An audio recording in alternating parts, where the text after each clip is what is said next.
What up, y'all? You know who it is, your boy Kiss. Right now, you checking out the 3-point conversion.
What up, what up, what up?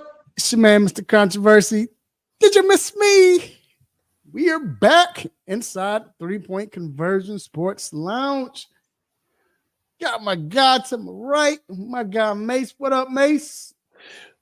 Dude, I picked up a bad habit. I had kicked this habit the other day, and now I just went back down that road, man. I'm back on Tubi.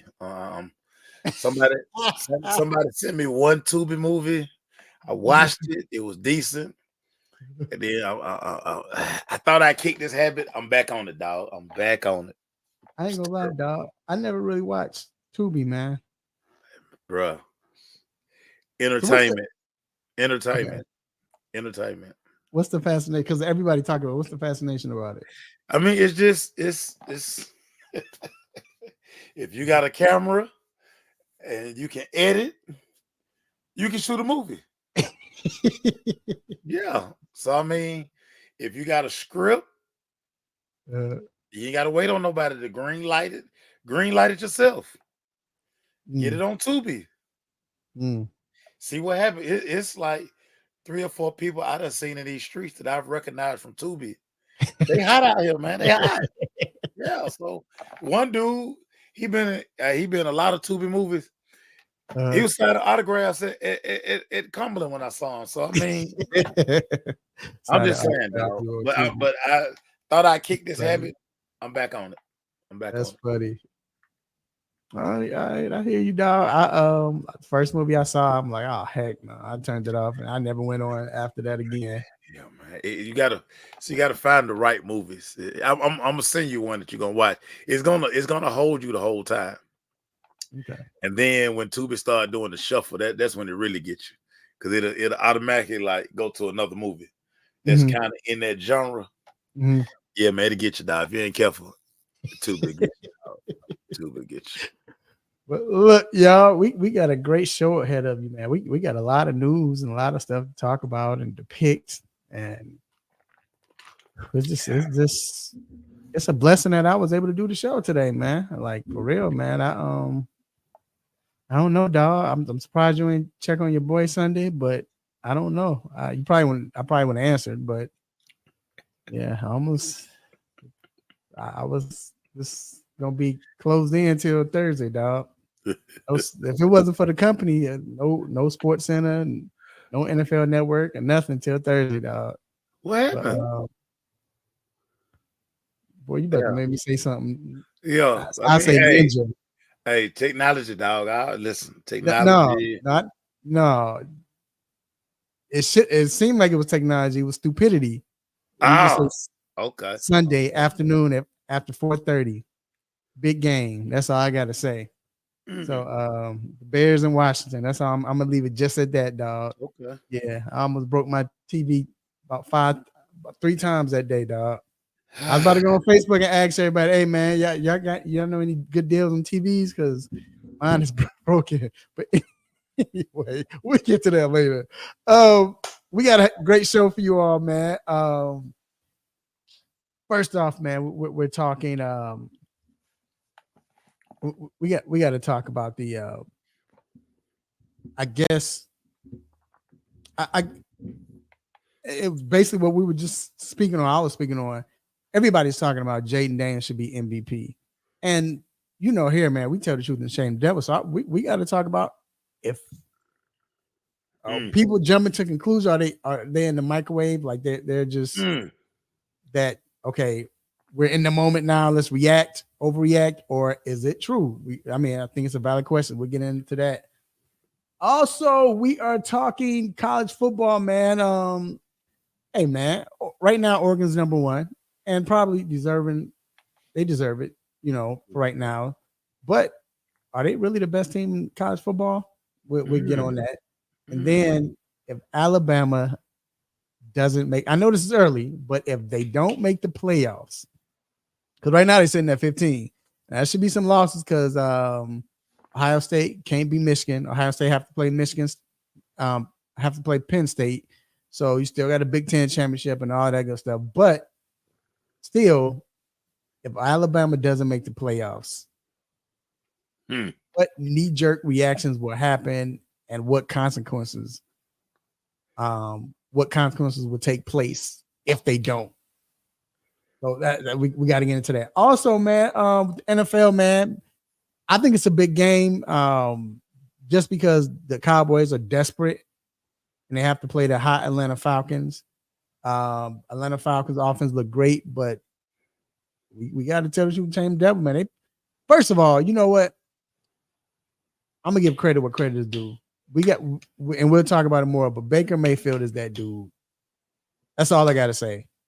He's that dude.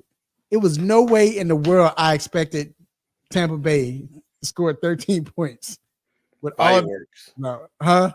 Fireworks, dog. Fireworks against the Falcons defense of all teams. You know what I'm saying? Like, all right, but anyway, we'll talk about that. And then do we owe Sean Payton an apology? I'm gonna just keep it like that, dog. We'll get into that. We'll get into that later. Then we got to talk NBA, man. I think we're seeing, even though the Hawks, we don't expect much from the Hawks. I do think we all agree with that. But Mace, what I do like is it seems like we're starting to see a different Trae Young. And I kind of want to talk about that, the difference in Trae Young today than it was last year or a few years back, and then what's going to happen with Doc, dog? I mean, is it too early for me to say Doc might need to be out of there or not? I don't know. We're talking about that. And of course, we got the World Series, baby.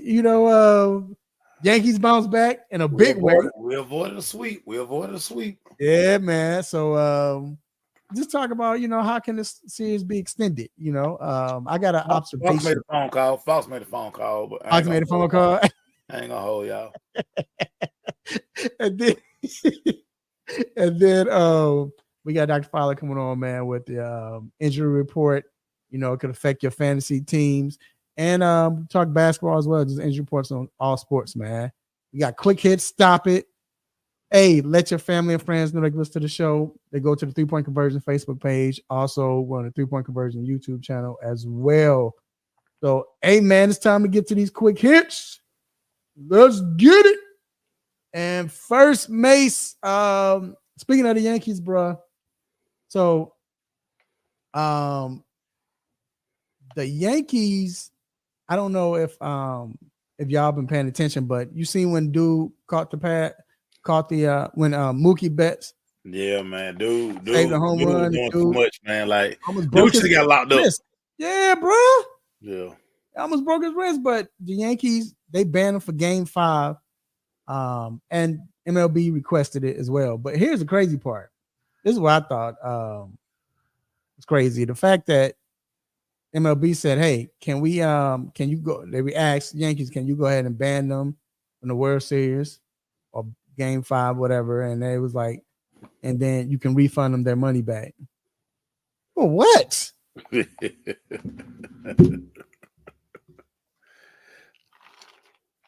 For what? Who lost on this? It's the world we live in today, dog. It's the world we live in. Unless, but I don't think there's no other way they can do this unless they were saying like, all right, let's do it this way. So they can't make any money, like they can't sell their tickets or whatever. I don't know if it was because of that or that has something to do with it. They should be banned. Like, dude, that was assault. Like, dude opened up, like was opening Mookie glove, like Mookie hand in that glove. His hand is in that glove, and he's pulling it. Like, those guys should never be allowed to be inside an MLB stadium ever again, dog. Like, it clearly states on the ticket, it's posted. Like, fans should not be interfering with play, especially like that. Like, bruh, that was awful. Like, that was awful, dog. Bruh. My thing is also, like I said, he could have, bro. You say he was twisting the glove. What if he would have? Dog, again, that's assault. That's assault, dog. That is assault. You have no business touching the players. What year was that? Was that 98, 99? What year was that? Bartman. Or was it before then? No, with Baltimore. Oh, okay. Yeah. It's been a minute. And he reached over and grabbed it. Remember, it was a lot of speculation with that. Yeah. So, but like I said, man, it's crazy. But the fact that they banned them is cool, but MLB tripping. They wilding talking about, can you refund them their money?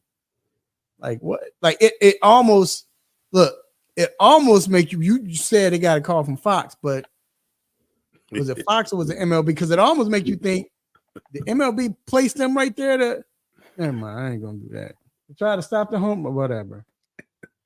Anyway, moving on. Indianapolis Colts have benched Anthony Richardson in favor of Joe Flacco. Now, this comes after Anthony Richardson came out, and talked to the press and said he did tap out. He said, I'm not gonna lie. He almost said, I ain't gonna hold you. He's like, I was tired. But they said it wasn't because of that reason.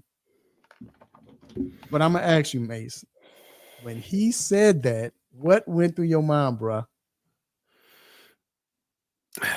Bro, I've never ever seen that in my life.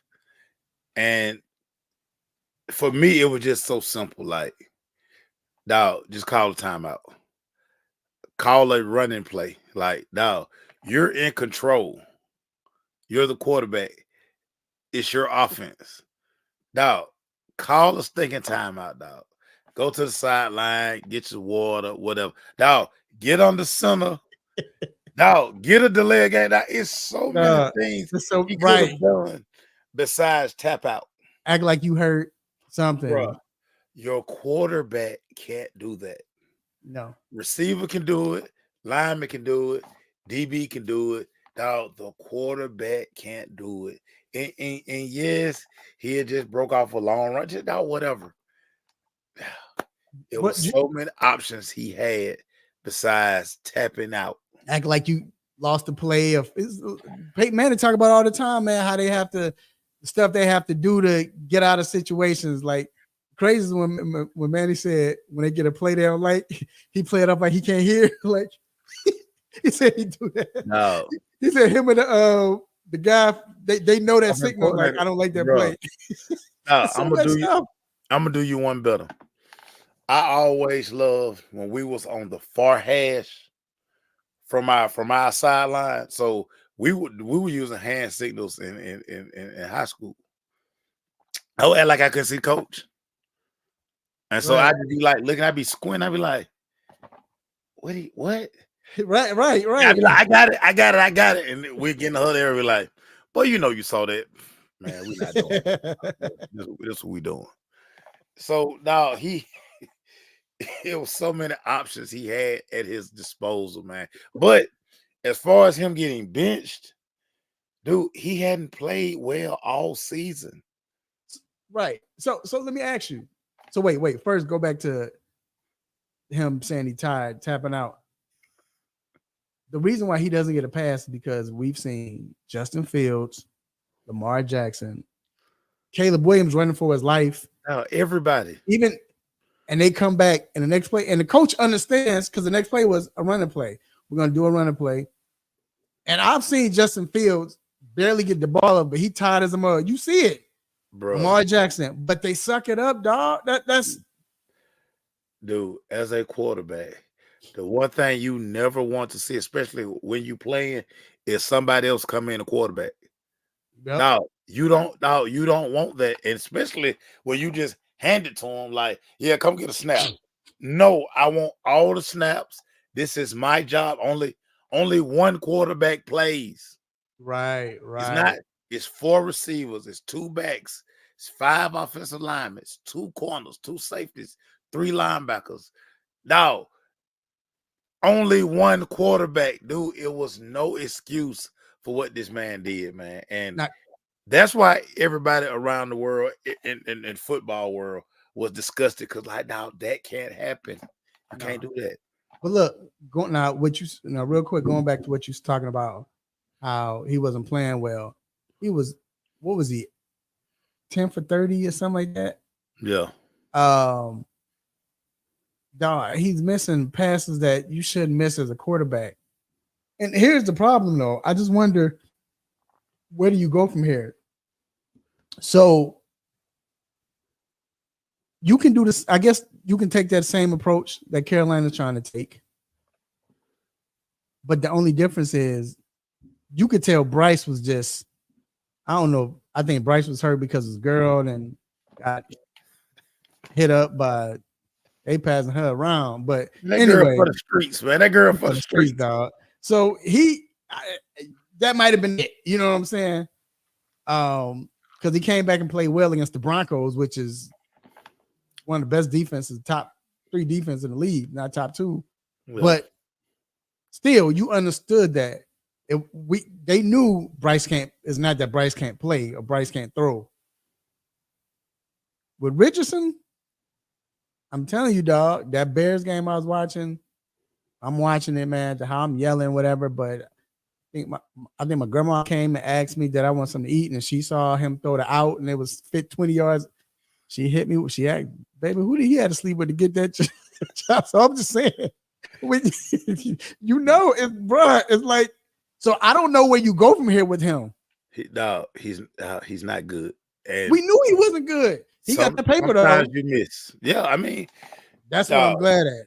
This is why, and so let me just. So one of my great friends, Melvin Bratton, Mel B is his agent. Mel B and I worked in the DeBarlow group together. Melvin Bratton brought me into the business. Mm-hmm. So I learned a lot of the industry from Melvin from Mel B. I'm always asking, I'm texting Mel out. I'm like, do you ever just sometimes ask this guy, like, bro, where is your mind? And a lot of times, see, you know how I hate the word potential. I think it's one of the worst words in the world. Right. Whenever we say people got potential for what? Like, can you go do it? He only probably played 15 games at Florida. Mm-hmm. It went on about his upside athleticism. Again, I can't stress this enough. When you're not an elite thrower of the football, it's going to be hard for you to play in the NFL. Right. He's not that. He has one speed. He doesn't have any touch on his ball. Everything is a fastball. Unless he throw, which is crazy, a deep ball. I've never seen, and I'm gonna let you go just real quick. You'll see Vic. Vic was like that. Vic, because everything he throws is a fastball. So when he throw a deep ball, it's a zip. Yeah. Anthony Richardson throw the prettiest deep ball probably, and it's like because he got a because he has a gun, but he has no control of his gun. So his deep ball is great because he just gets to unload it because that's what right. He just throw it up in the air. You have to complete 15-yard daggers, Yeah. 15-yard outs, 22-yard comebacks. Mm-hmm. If you can't consistently do that, you can't quit. Because, dog, the easiest ball to defend in the NFL is the deep ball. Right. Everybody can defend that. But can you put those balls in that first window, in that second window? Can you manipulate the defense with your eyes? He can do none of that. And if you're Indy, you have to start really looking like we missed on this pick. Like, we have to get back in the quarterback market because this guy, we miss. We miss. You know, I don't believe in making quarterbacks play a different position. I don't, and I don't, especially brothers. I might have to make an exception on this one, dog. That's I just feel they make this joke a wide receiver, running back, or something. It could be I'm punt returner or something. But anyway, I digress. But all right, man, let's move on. I'm sorry, and we just keeping it real, dog. Yeah, man. NBA fined Philadelphia 76ers for misrepresenting why Joel Embiid is out. Not because he's out and injured, but they misrepresent on why. I mean, it all started when Joel Embiid came out and was like, I'm not playing the back-to-back games. But what, dog? Dog, you just went to Paris to play and played in every game, basically. Started.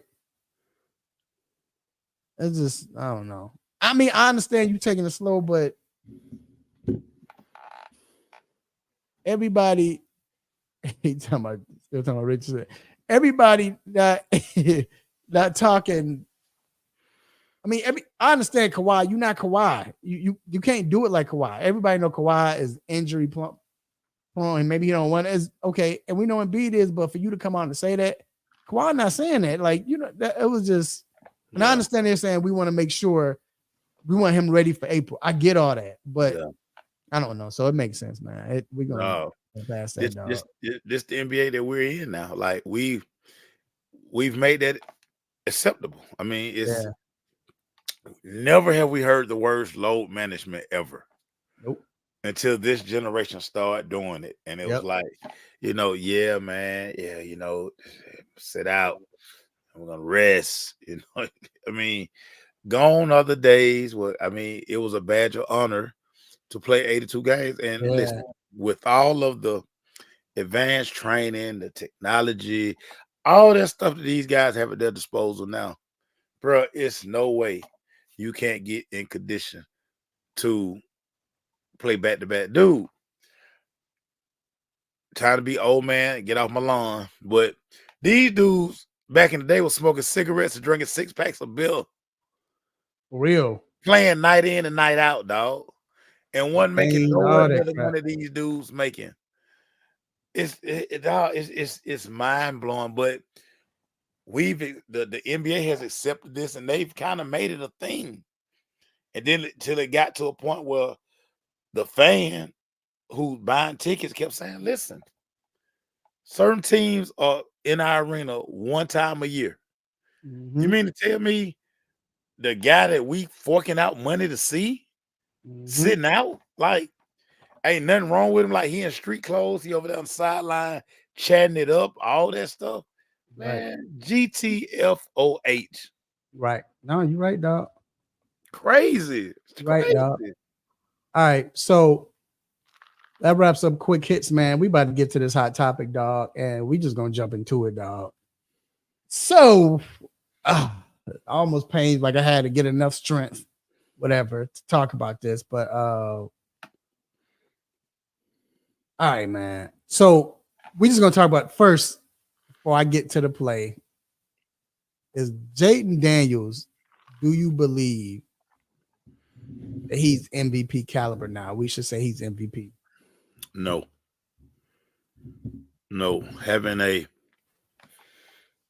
Having a better season than we probably anticipated. Kind of walked into a pretty good situation. We didn't know that the situation was as good as it is. He's fortunate to have a offensive coordinator that truly understands his skill set. Mm-hmm. He's gonna have a bad game, and I think people don't understand that. He's gonna have a bad game. He's gonna have a few bad games. Teams are gonna figure him out, and then he has to figure out the team again. That's just the NFL. The more tape defenses get on you, the more they scheme you up and they do little things. Let's take this away. Let's see if he does this. And I mean, he's hurt, right? Like he's hurt right now. He's another hit away from probably missing 2 or 3 weeks. Right. So him being in MVP talk, nah, because he still has a lot to do. It's it's a few more quarterbacks that are better than him. But this is I was telling somebody this today. You know how when the new girl or the new guy transfer into your school, they hot. Right. You ain't seen, you done seen all them 2-3 years. Insert new girl from Nebraska or wherever she from, and she ain't got to be good looking, right? But because she fresh on the scene, you ain't seen her. You ain't seen a wardrobe. You ain't seen all she got. You ain't got to know her yet. So she hot. The new dude show up. Everybody on him. It looked like his swag is crazy because everybody not used to it, and he probably just a nerd. But he did right. Like we don't even know if he can talk. Right. But yeah, that's just Jayden is the new guy. He's the flavor of now. And you know this microwave society. We always want to anoint. We don't give nothing time to develop. And this is Skip Bayless, all they fault because it's like right now somebody got to be the GOAT or somebody got to be this. He the MVP. Now what you gonna say in 4 weeks? Oh yeah, torn that dog, but and then torn. Don't let her be light skinned. Oh, right. What? She can run for Miss America at the school. Yeah, I mean, it's just no. We do this every year. Oh man, we did this last year with CJ Stroud. No, it happens every year, man. Yep. It's so crazy. I used to laugh, joke my mom out. I used to be like, I want to transfer to a school every year, so I can be the new dude. Mm-hmm. I show up and be the new dude. Nah, man, it's up. It's up. So Jayden is that new light skinned girl with the long hair. Oh wow, but he torn. You trying to right? Well, you stacking the deck, my God. Because if she black and Puerto Rican, she built like Selena. Oh yeah, what? Foul, man. She unfoul, man. Get out of here. Get out of here. But I agree, man, because this is what I said. We both talked about this on this show multiple times, how it was a perfect situation, especially with Kingsbury, because he understands what he has in a quarterback. Bro. And he understands, and so he knows how to use that to the team's advantage and to the player's advantage, to his own advantage as far as the player. So I don't think that, I'm not saying he's not good, because this dude is very good. That dude is very good. Very good. But MVP, nah. I mean, he's not leading the league in touchdowns. Yes, his percentages are great. And honestly, though, if you look at the percentages, they throw a lot of quick screens. They throw, but he's very accurate. I'm not gonna give that. He can move out. He honestly, man, he's not as herky-jerky as Lamar. Yeah. But this is what we don't want to give Lamar credit for what we're giving Jayden Daniels for. Like, why are we not? Why have we just started giving Lamar Jackson credit? But this was Lamar Jackson as far as could throw the ball, could run the ball. Yeah. He just didn't have weapons. He didn't have a coordinator said, all right, we're going to use his passing ability, we do Lamar like that because we have to remember, even though Lamar done got paid and 2-time MVP, we always got to remember Lamar was the last pick of the first round. Right. That's always something he gonna fight. Jayden Daniels was the number 2 overall pick. So it was like So it's like suspected, and he's over right. And then think about it. Lamar didn't start playing until like week 8, week 9 his rookie year. Right. And then Jayden was the day one starter. Yeah. And Commanders we didn't expect to be. So I get it. I get it.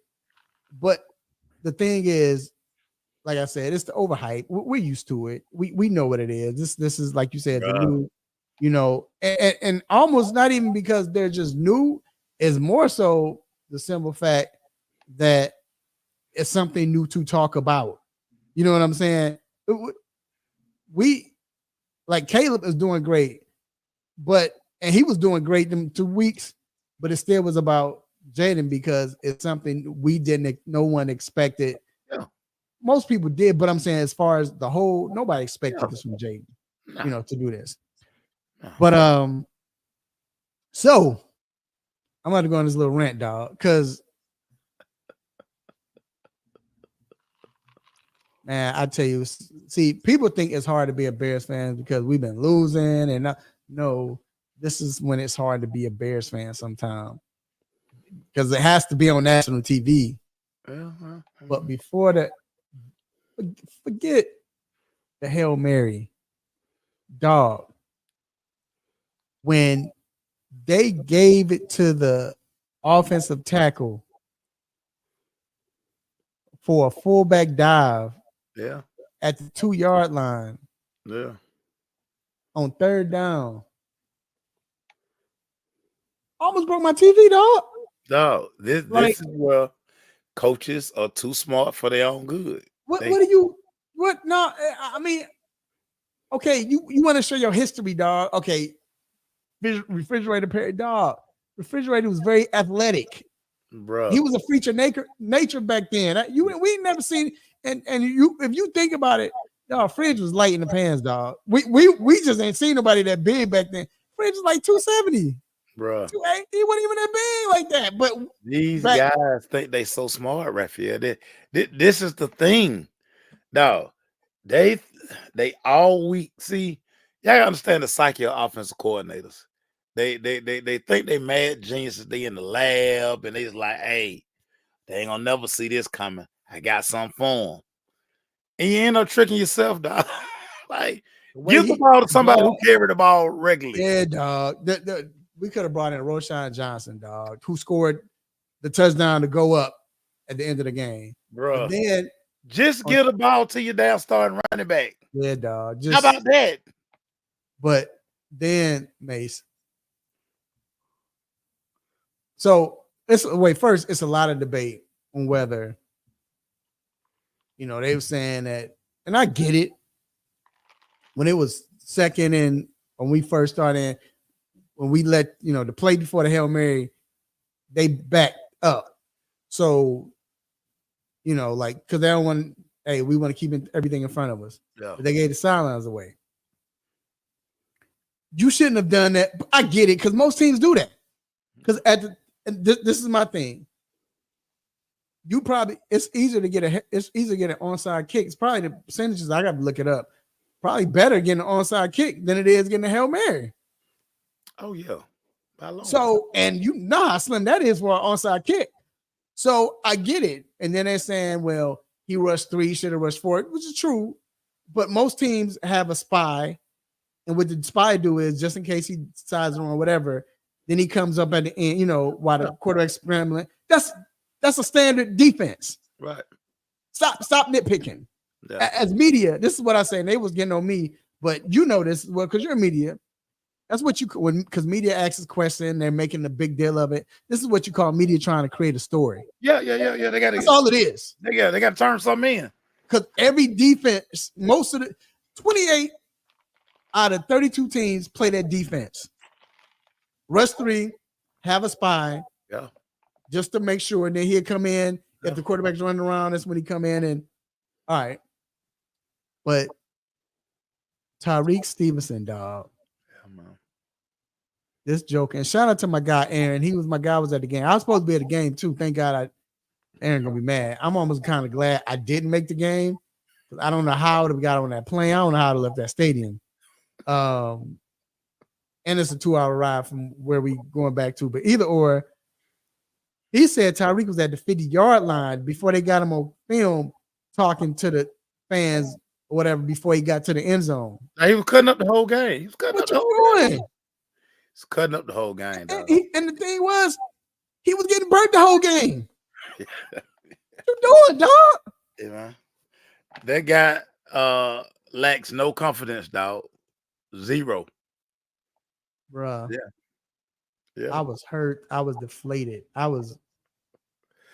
But you know what's crazy about that? And one of the first things I said after I saw the play, I laughed because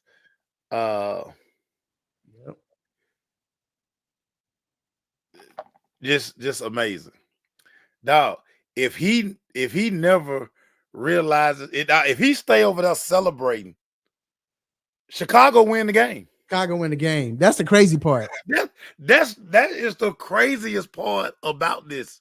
Because so I was telling Erica last night, we practice Hail Mary play every year in college. Mm-hmm. Every week we had Hail Mary we did this for 4 years. Bruh. So I was always like Noah Brown. I was always the rebound guy. Right. We did this every day for 4 years. Mm-hmm. Never successful. Never successful. The ball is never like tipped like that. Never. Dog, if he just stay over there where he at and still doing what he was doing, dog, the Bears win the game. That's the craziest part about that's all crazy. Yeah. Because he rushed. He was,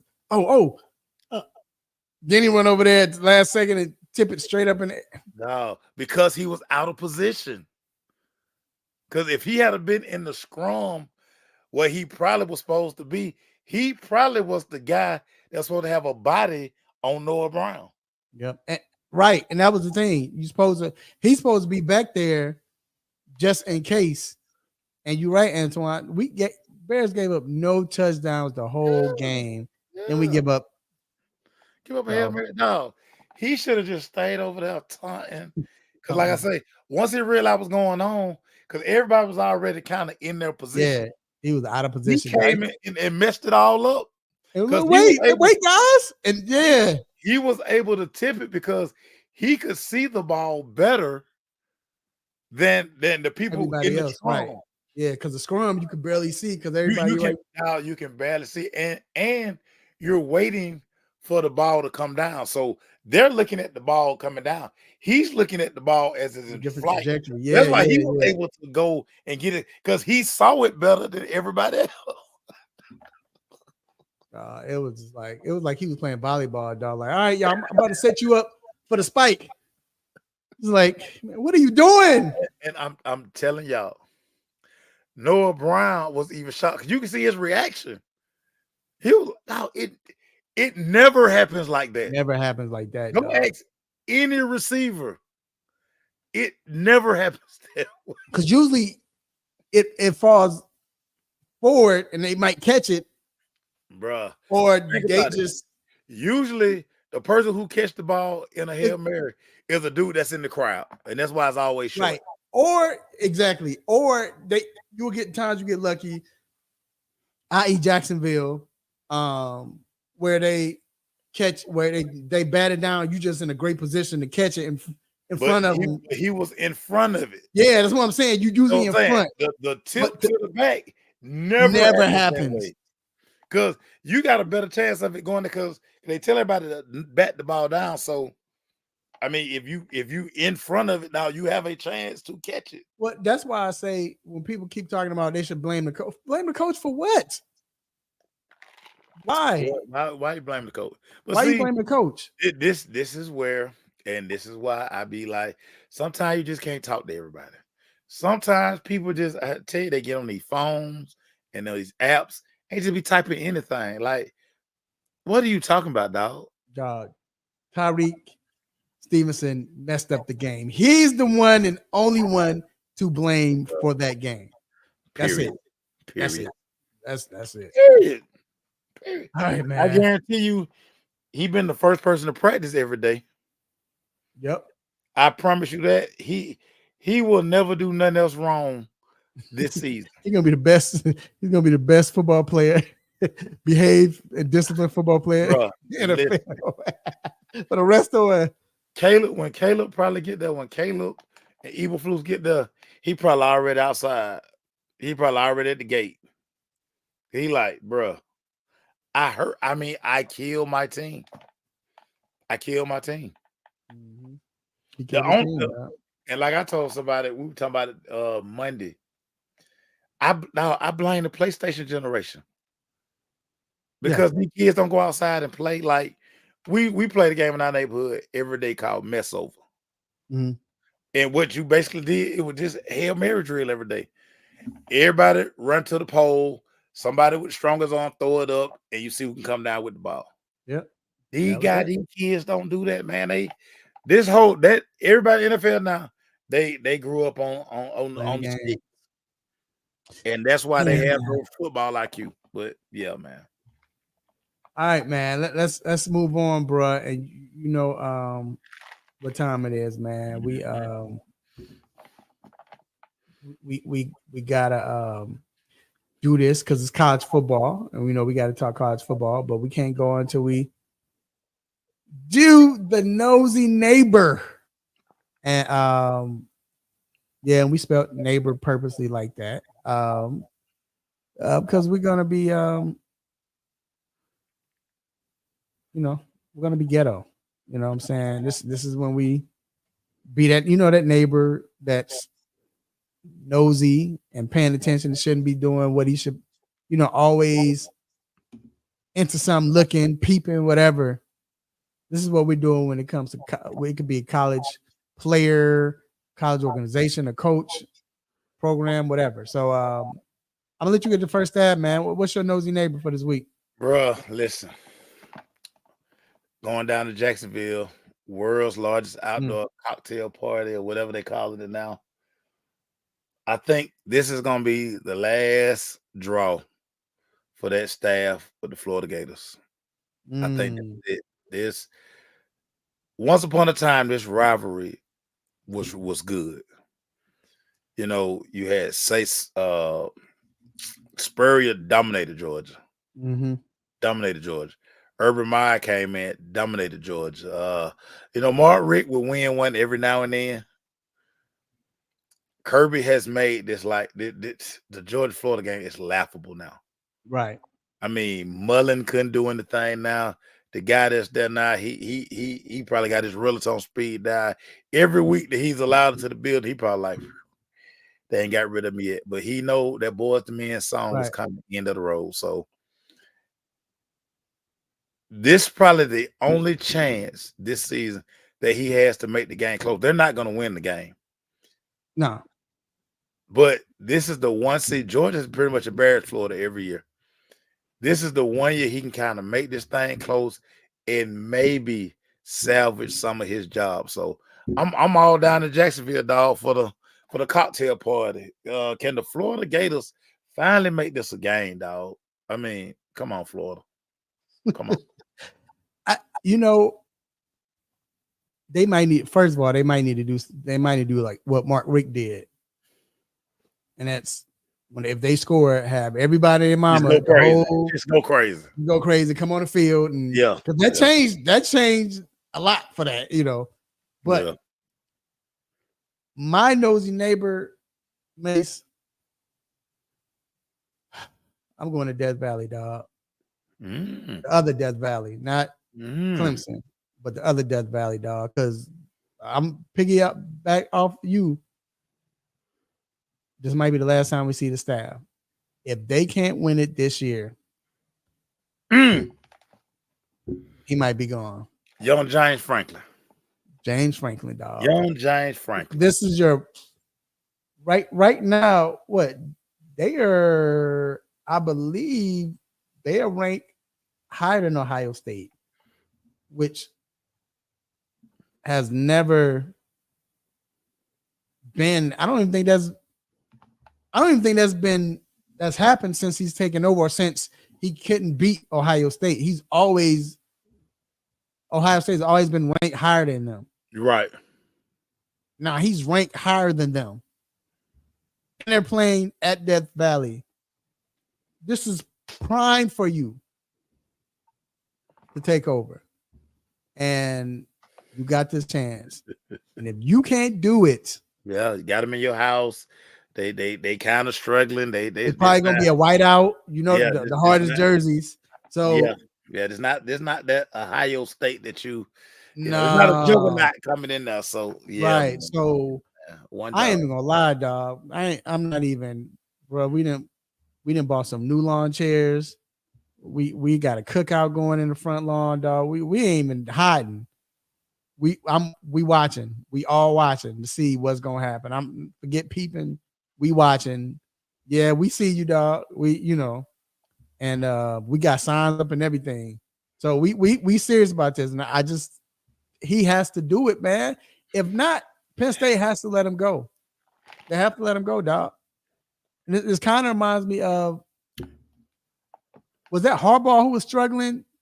Remember, he struggled the first two. Was it the first 2 or 3 years? Could beat Ohio State. Well, he beat Ohio State. He couldn't beat Urban Meyer. No, he couldn't beat Urban Meyer. Yeah, right. He beat Urban Meyer. He owned Ryan Day. He couldn't beat Urban Meyer. And he finally got over that hump. Yeah. So this is that for Franklin. You have to get over that hump, or it's gonna be a wrap. And you saw, because it's a mental thing. Once you get over that, yeah, you might. Who knows, dog? It might be your year. Yeah. It might be, because you do that. You believe you can do everything. That hurdle. Yeah, gotta clear that hurdle. Yeah. So, but I gotta ask you this though. So, speaking of the Big Ten, they go to the Big House, which is gonna be dope. That's gonna be dope to see Oregon go to the Big House. When I say that, I'm talking Oregon. Yeah, they're ranked number 1, which they should be. I mean, they're 8-0, or 8-0, I believe, or 9-0, whatever. But do you believe they are the best team in college football? Not because of wins. Yeah, test. No, I don't. I don't. So, but this is the good thing for Oregon.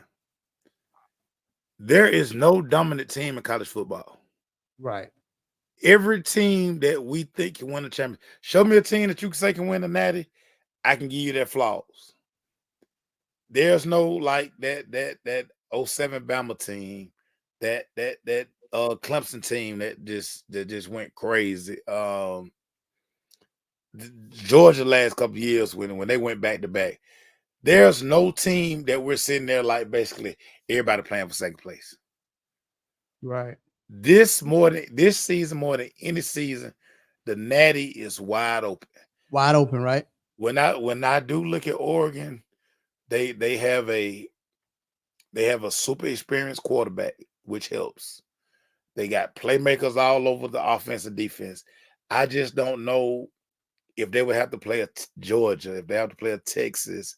I don't know if they can physically match up in the trenches with those teams. But I mean, the one thing about Dan Lanning, because Dan Lanning has an SEC background, I know he's trying to recruit and make Oregon like an SEC school, but the big bodies just aren't on the West Coast.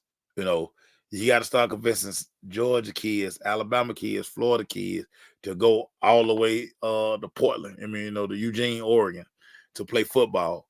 But very good football team. I mean, they can win the national championship, but I don't think they're the best team in college football, even though they're ranked number 1. I agree too. I don't think they're the best, but I will say this. I believe. Do I even want to say this? Okay, I might say this. They might be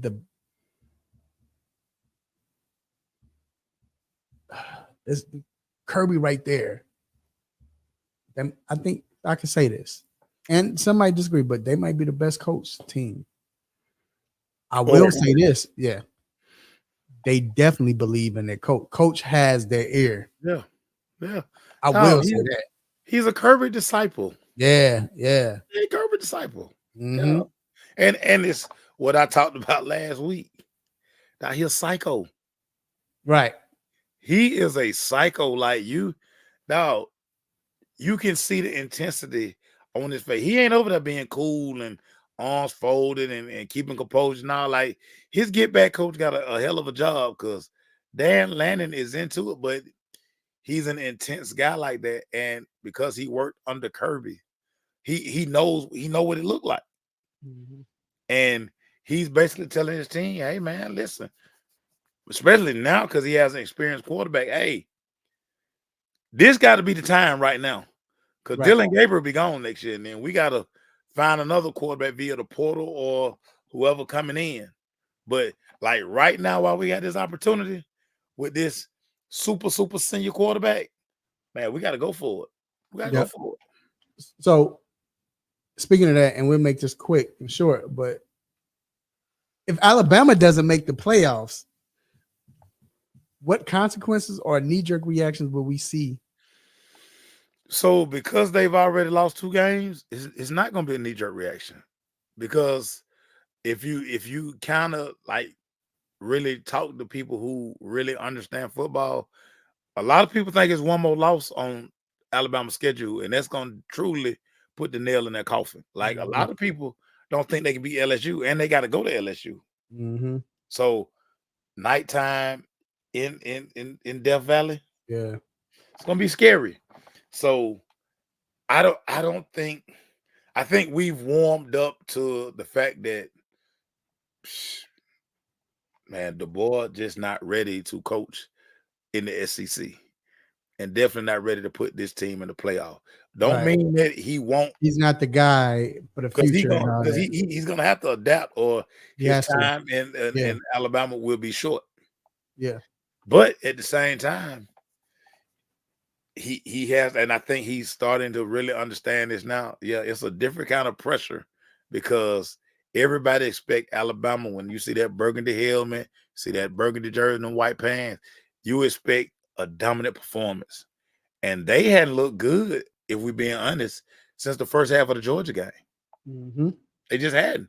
So whatever he did to get them psyched out the first half of that game, he need to go back to do that. Because the expectations in Tuscaloosa, like, you're not hiding no more. You're on Front Street now. Like, dog, you always gonna play at 3:30 or you're gonna play at 7:30. Not no noon kickoffs in Tuscaloosa unless we playing Sisters of the Poor. Or not no 10:30 kickoff. Nah, none of that. You gonna always have 3:30 unless you playing.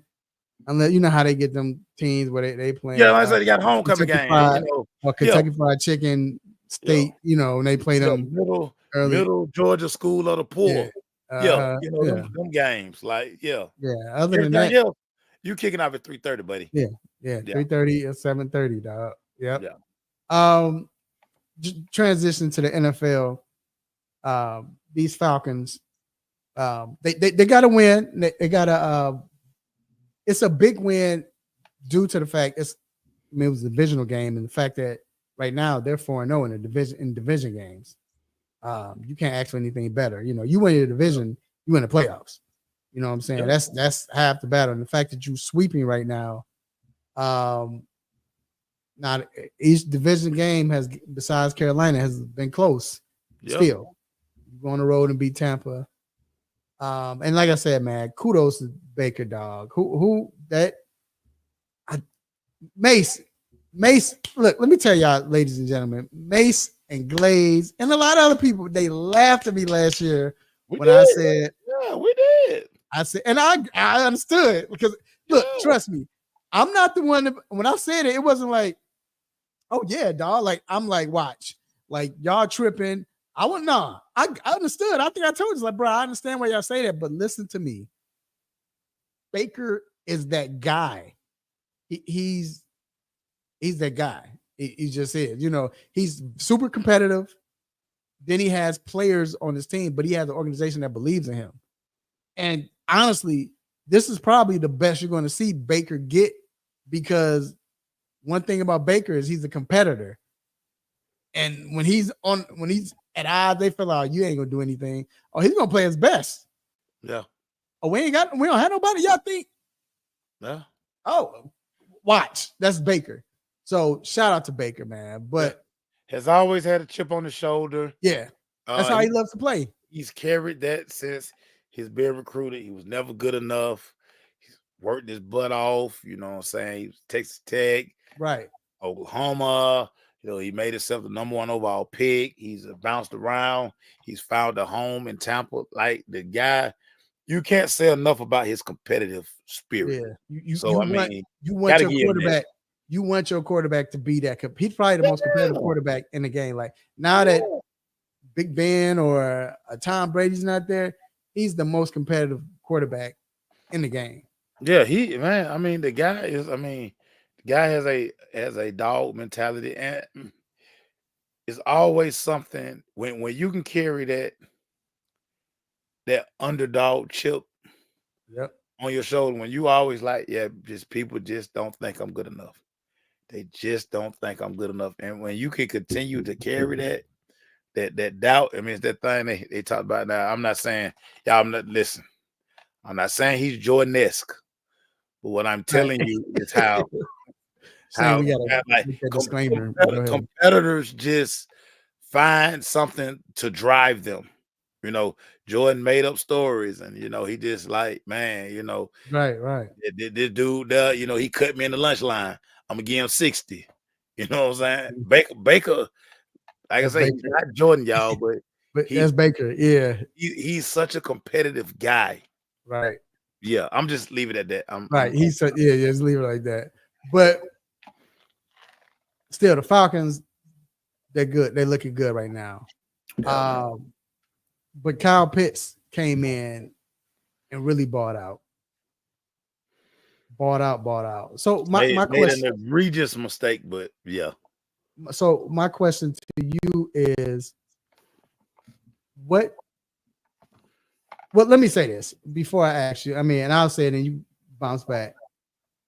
We need him to do this again, right? We need him to come back. But here's the thing: will he and can he? I believe he will. This is why.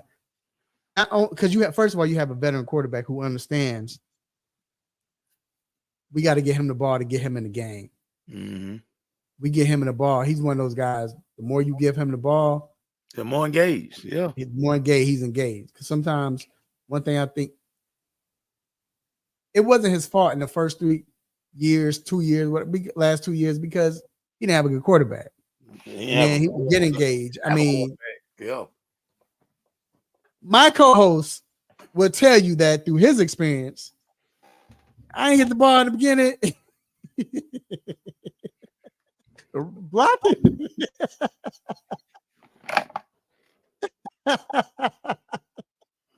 Run a play.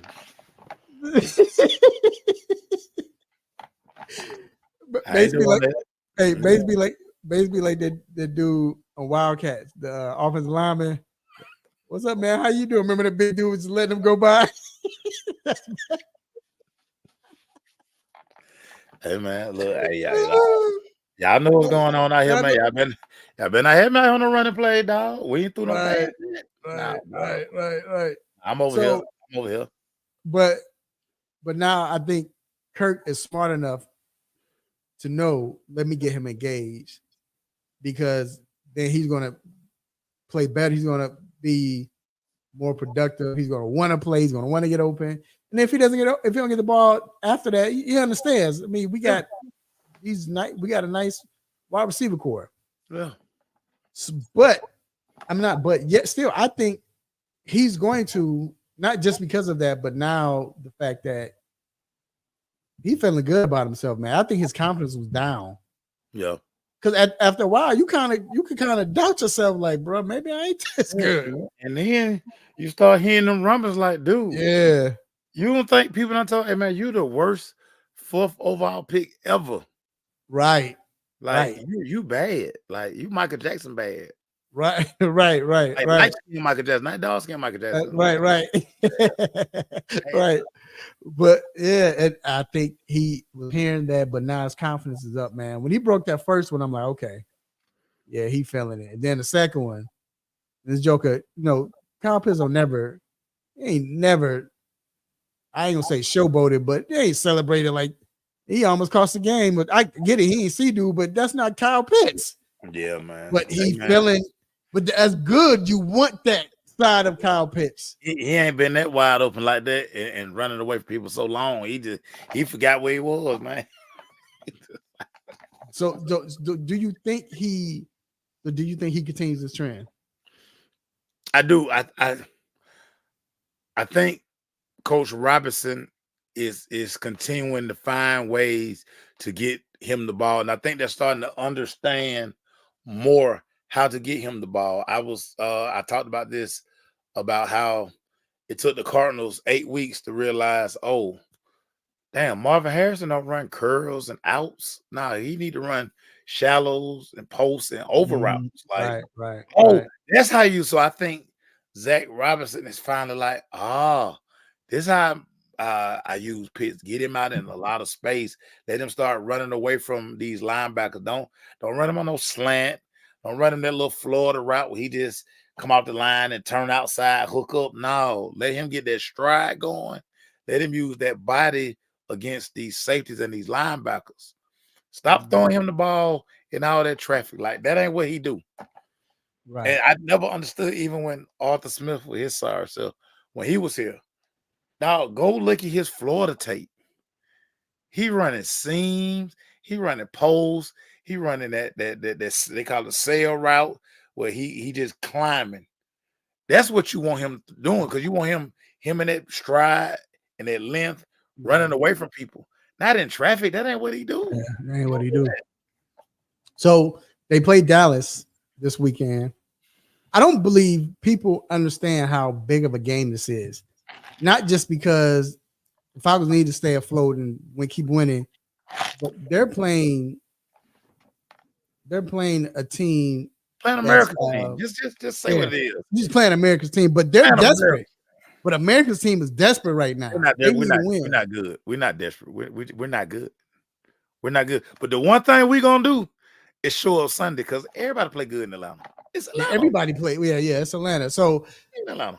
And honestly, dog, even if they lose at 4-4, you still in the thick of things in your division. You're only 2 games back, which you hadn't played Washington and you hadn't played the Eagles yet. Yeah. And hopefully by then you'll get a Micah Parsons back. Yeah. And once you get that plan activated today, baby. Yeah. So that's why I say you still in the game. So they know they're still just gotta get a win. Just gotta find a way to get a win. So how do you see this turning out? Because it's not one of the games we picked. So how do you see this going in with the Falcons? So I've said this for weeks, and especially with this week coming up. How do the Atlanta Falcons handle success? Do they just, so we always say good teams find ways to win games like this. Mm-hmm. You don't let a team that's limping come in here and get any confidence. I will know how serious the Falcons are about this game first couple of drives. Zach Robinson, now, everybody else has just ran the ball down the Cowboys' throat. Is Zach Robinson telling the team this week, telling the receivers, hey, listen, this is a Bijan Algier game. We're going to go ahead and put this team to sleep early. If the Falcons come out here and they trying to throw the ball all over the field and they kicking field goals, they're going to find themselves in a dogfight. Establish the run. Sunday, Bijan should have one. This should be one of these games where Bijan run for 200. Easy. Because Bijan should get 35 carries on Sunday. Now, look what everybody has done to Dallas. They've run the ball down their throat. Right.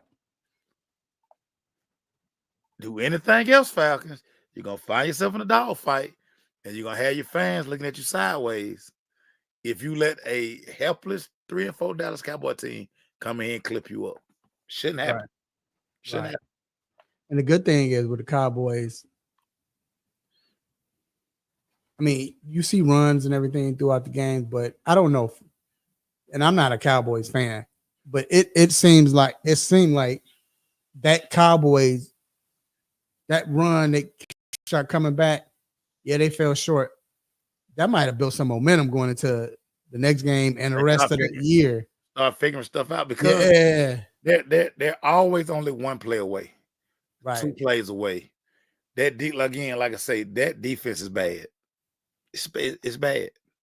But I think what McCarthy and them started to do, probably one of the best things that happened, and I saw it much better this week, was Troy Aikman calling out CeeDee Lamb. Like, bruh, they gave you top 1-1-8 wide receiver money, and you out here tripping. Be where you supposed to be. Dominate the football game. That's why they gave you the money. If you content and you keep running routes like that, because everybody wants to blame that. Right. No, if that route's supposed to be at 16, I don't need you at 12. I don't need you at 14. I need you at 16. What Troy Aikman did, calling out CD, it got CD's attention because he played much better Sunday. Yep. Watching the film again, this was probably his best route running game. Because, like, you were drafted because route running is what you do. Right. I got lazy, and I blame all that TikTok he be doing. All the partners at his career, they just be TikToking all day. Get your butt outside and get back on them cones, dog. See, that's what I didn't see this summer on your Instagram. All I saw was you buying Lambos and them ugly clothes you be going to the stadium. And then, like I say, you and all your partners on TikTok doing every trendy dance. Because you know what it is? You know what it is? It's because sometimes you have some players that don't know the business, so they think, oh, we holding out, we wait until it gets money, or that mean we can no, that don't mean you can go and just relax and have fun. And nah, dog, this is when you doing the most as far as working on your game and you ready. Because then if you have to hold out when it's time to come back, you ready. You in game shape, at least you in shape, you know. And I think he, like you said, he doing these TikToks, you know, purchasing stuff and Lambos and all this because he felt like, oh well, I hadn't committed yet. I'm waiting for him to get my money, so I could chill. No, this is when you go in the most, you know, going the hardest. So I believe that's what it was. Now, real quick, man, because we need to transition, but I'm gonna I'm not gonna apologize. I because I always said I knew why Sean Payton was doing what he was doing. I think we all believed that. Well, most people didn't. They didn't want to say they was all he's doing Russ wrong and he's gonna get it and all of that. No, I knew he knew Russ wasn't the guy for that system because Russ is not a let me drop back 1, 2, 3, boom, throw it 1, 2. That's not Russ's game. Is hey, let me freestyle, which is nothing wrong with that. But in Sean Payton's system, we don't want that. We want 1, 2, 3, boom. 1, 2. We want it like that. This is my way, whatever. So I think it's a lot of players, a lot of fans and media that owes Sean Payton an apology because Sean Payton knew what he was doing. He knew what he wanted. And you look, and who would have thought? I would have never thought with Bo Nix. And he had a great game Sunday. Yeah. A Bo Nix type game. Well, I mean, what I mean by that is running the ball and throwing. You know, he has that capability. Yeah. But for them to be 5-3, 5-3. Yeah. He has his guy. Coaches want their guy. They want their guy. They don't want to inherit a guy. They want their guy. They want somebody who, hey, I need my guy to do what I need him to do, not your own thing. And you know, hey, go do that somewhere else. And he was so sure of it that he taught that, but he telling Walmart people got a whole lot of money. Hey man, let's eat 80 million. We paying him to go away. Right. Now, bump your salary cap. We gonna pay him to go away. Go get me that guy. And now I'm gonna be able to coach. This is why coaches want their guys. And this is why I'm telling everybody in my other home in Charlotte. As bad as Dave Canales is, I'm sure every day Dave Canales telling Temple, no, that's not my quarterback.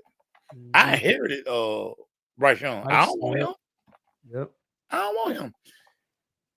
Everywhere we've seen successful coaches, they go get their guy to run their system. And that's what we're seeing in Denver, dog. Yeah. Yeah, dog. That's what we're saying. I'm gonna let you take over this next segment with NBA, dog, with Trey, man. I'm gonna let you go ahead and come in on it.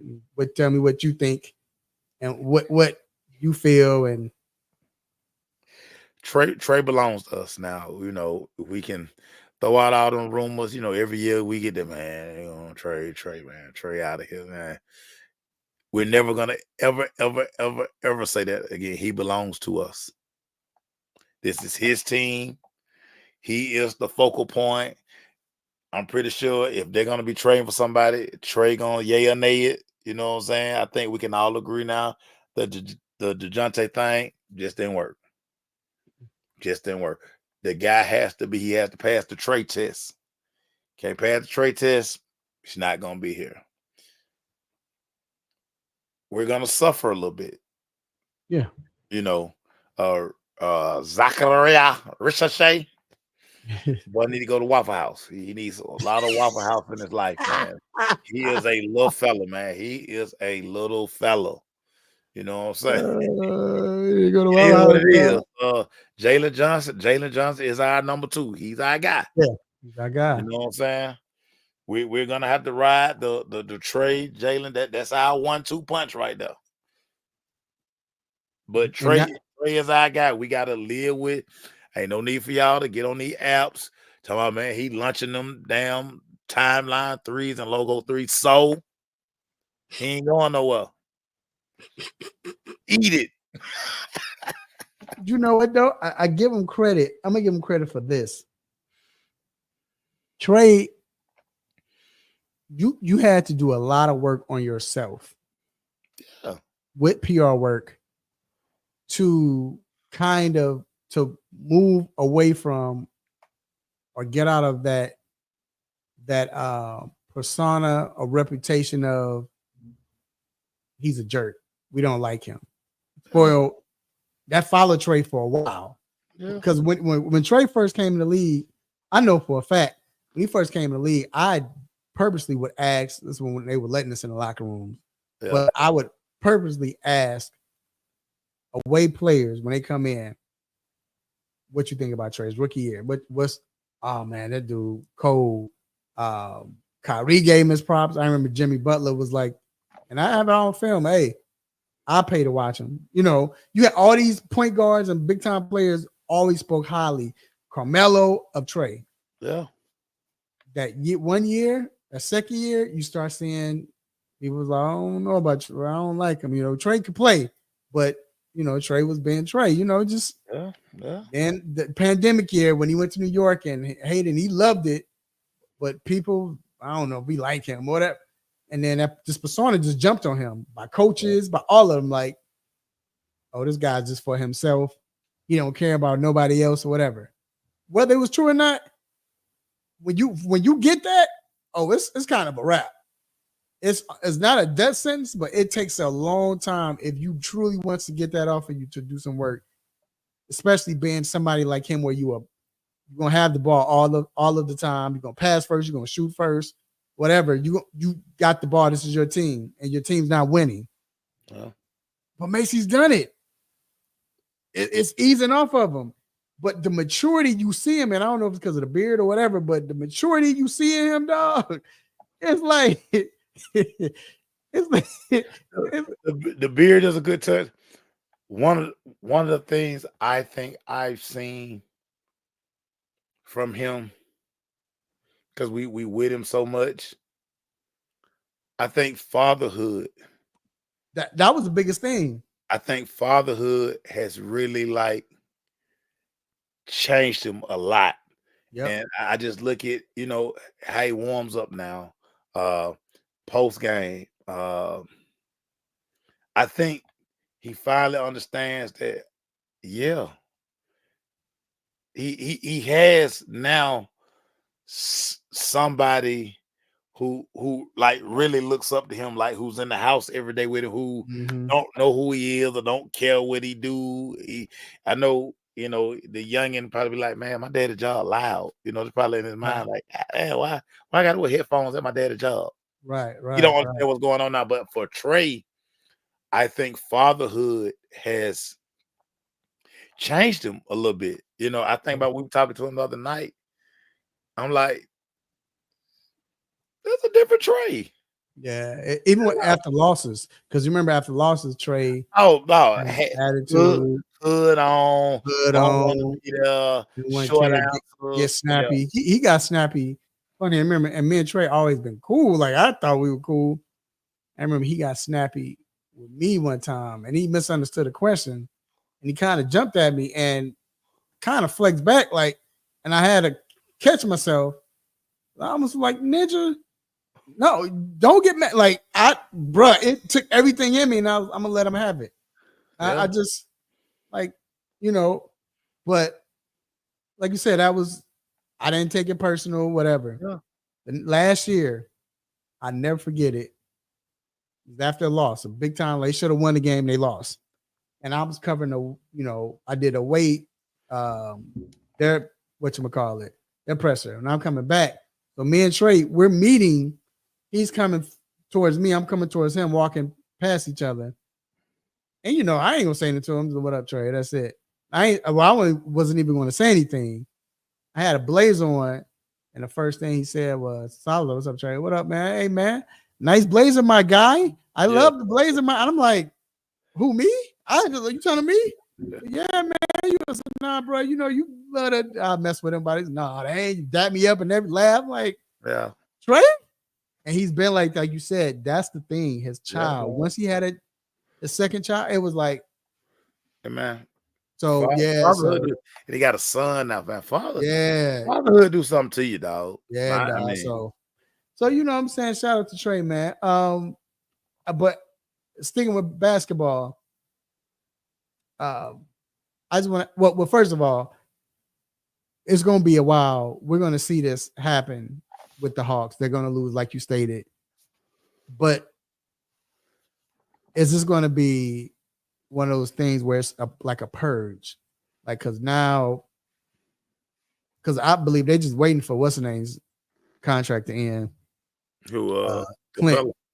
Yeah, like, shout out to my guy Glaze, dog. Glaze so funny. Me and Glaze was over there clowning. We were saying that they threw an alley-oop and they threw a high, and Clint tried to go up. And me and Glaze looked at each other like, nah, Glaze talking about, nah, see, that's the problem with Clint. It's too high, he's too old. You got to throw it a certain length now. You can't throw it high. Right at the rim. Yeah, I told him it can't go past his high top now. It's got to go. It go past high top, he ain't catching it.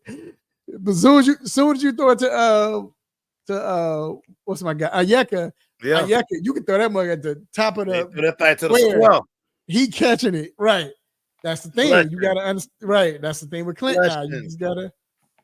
Yeah, man. But like I said, I think once Clinton's still serviceable, but once he leaves, and once I'm like, I don't know what they're gonna do with Hunter, but and John, DeAndre, my guy, like off the court, that's my guy. But I don't know what they're gonna do. We got man. It's time to move on. They signed some bad contracts handed out. You know what I'm saying? They were lucky to get rid of John Collins' contract, and that's my dog. But I don't know how they got lucky with that. That contract was almost worse than Joe Johnson's. Yeah, man. Utah just felt like he could help them at that time. Yeah, they looked around the NBA like, you know what? Let's take a fly on John Collins. Now they got lucky. The ROI hadn't been good, but right, yeah, but speaking of contracts and it's not looking good. I know it's early in the season, dog. 1-3. I get it. It's early. But it hadn't been good since he arrived, dog. Do you think Milwaukee cooking themselves right now? Is this why you can't listen to your star player sometimes when it comes to this? I mean, he's already in. Shout out to Giannis. Giannis is the nicest guy, but yeah, man. Yeah. What he did with Griffin, and y'all had the best record in the league. And I just feel like he already had you handcuffed with Theonis or Theonis. I don't know how to say his name. But have you ever seen that Joker play? You ever seen that Joker in a? Did I show you? I showed you in a warm up. Like, bro, this is a blooper in a warm up. Like, and not even warm up, the pregame when it's just you. Ain't nobody defending you. Nobody. This Joker hit the bottom of the rim, trying to do a layup. Like, I'm just looking at him like I had to turn the camera off. I was so embarrassed, dog. I was embarrassed. Like, he my brother. But they just signed him to a contract because of Giannis. But letting Griffin go, dog. And I understand Doc is that dude and Doc, but something is not connecting. I don't know. We talked about this when they bought Doc in. Like, come on, man. This ain't gonna work. It's not ain't gonna work.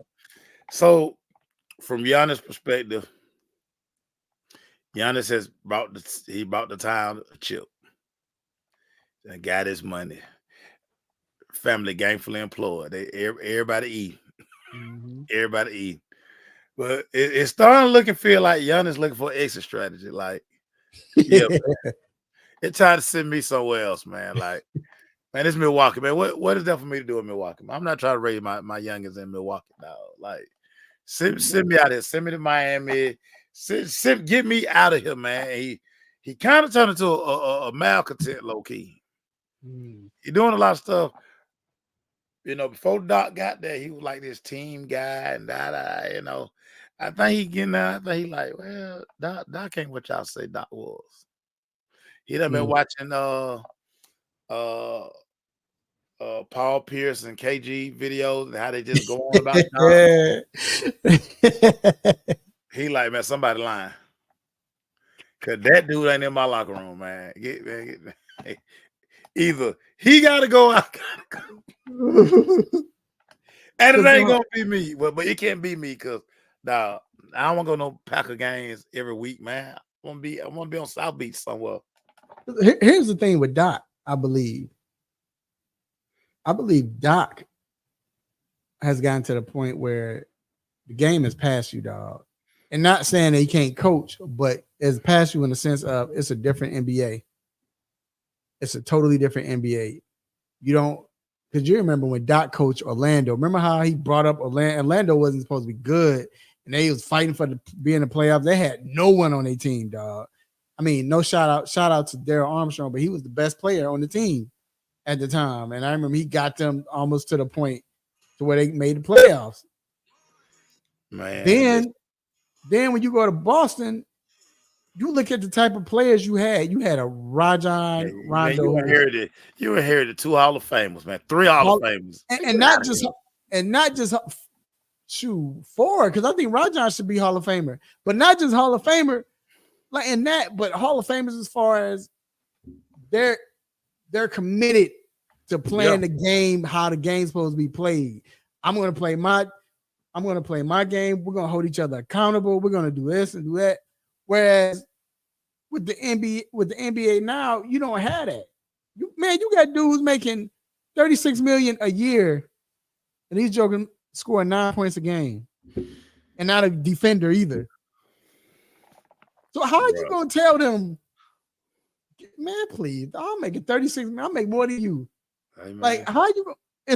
I think the game is past Doc. I think, and again, not from that he can't coach anymore. Is that it's a different breed out here. That's why you'll never see the Larry Browns. They did. Because think about it. One thing real quick. Think about it. Rick Carlisle, the only star player he has is Halliburton. And Halliburton is he's gonna play his game and do what he's supposed to do. Yeah. Look at Pop. Everybody's on Pop's team as a Pop guy. Everybody is nobody with no nonsense. Right. No, they're gonna play it the right way. They're gonna listen. Are you not gonna be in San Antonio? Yeah. So, but my point is, right. So you don't have everybody, you don't have these coaches anymore like you had in the past where these coaches were doing all of those things. It's not gonna happen. Your boy, and I saw the quote. I don't watch none of that junk. Rashad McCants on Gil's thing. Gilbert Arenas. He was basically talking how like JJ Redick is about to usher in like what the new NBA coaches are gonna be.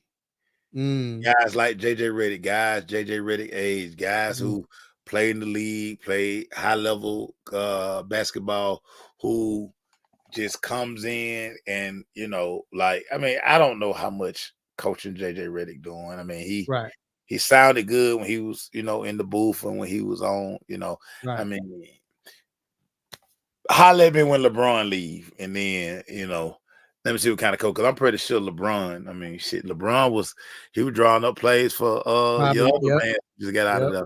So I'm like, it looked like JJ Redick just. And so Rashad McCants, are you saying that coaches coming in and these new coaches gonna come in and be do boys?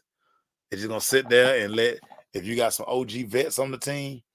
The problem is we continue to say, and like I told y'all, Larry Johnson, go see Larry Johnson on All the Smoke. Development and fundamentals. Yeah. It's what's missing. And we have to fix that at the park, middle school.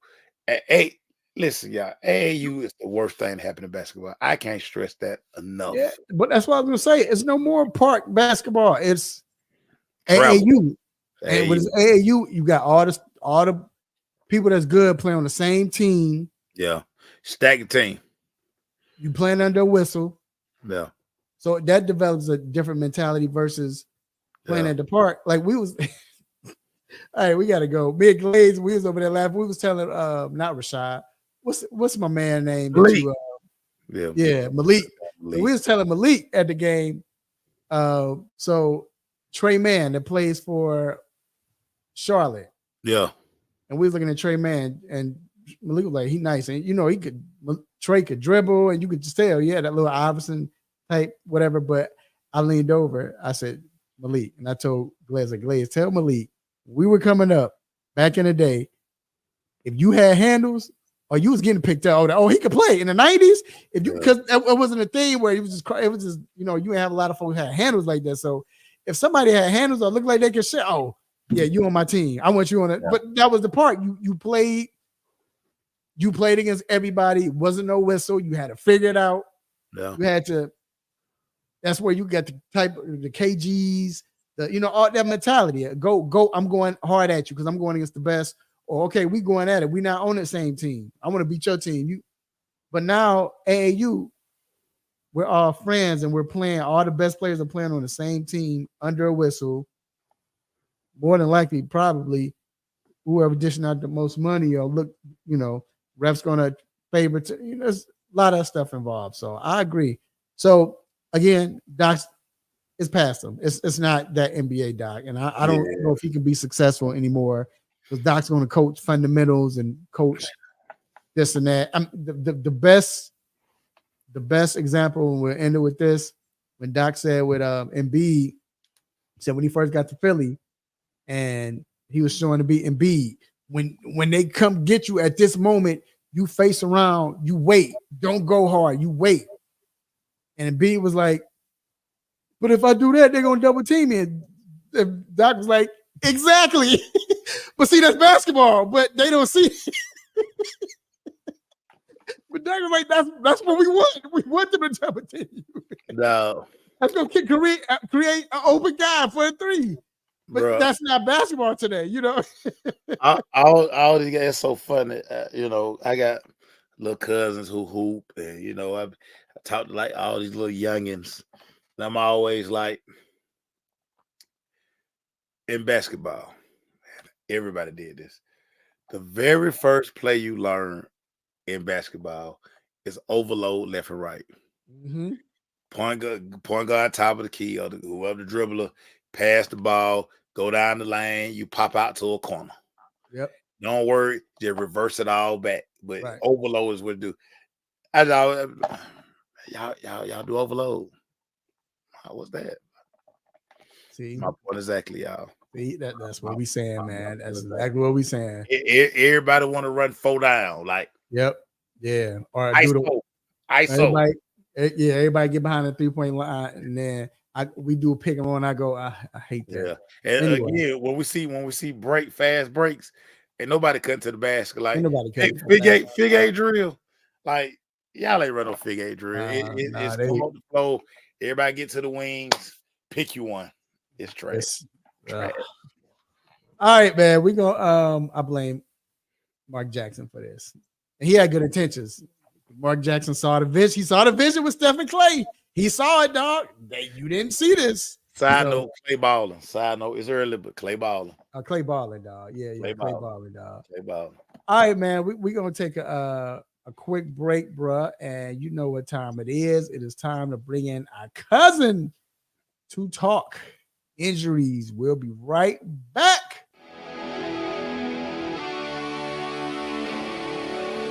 Have a sports injury? Need to see an orthopedic doctor? Ortho Atlanta is one of Metro Atlanta's largest orthopedic and sports medicine practices, providing orthopedic and sports medicine care for the whole family. With 37 physicians and 14 offices, the practice provides the highest level of care for injury of muscles, joints, bones, and spine. Ortho Atlanta offers convenient access to a full range of musculoskeletal surgeons and specialists. Ortho Atlanta also offers on-site physical therapy, pain management care, MRI imaging, and workers' compensation care. The Ortho Atlanta surgery centers in Austell and Fayetteville provide cost-effective, same-day surgical procedures in an accredited outpatient center. Hip, knee, shoulder, back pain? Ortho Atlanta has you covered with specialists in all areas. Same-day appointments, orthopedic care for the whole family. Ortho Atlanta, Atlanta's choice for orthopedic and sports medicine care. Learn more at www.orthoatlanta.com. It's your boy Boost, and y'all keep it locked in. You got me on the 3-point conversion radio. Let's go.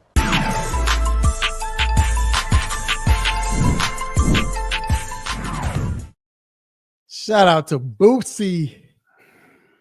What My up? God. What up, All right, crazy? yeah, man. All right, man. We have family in the building.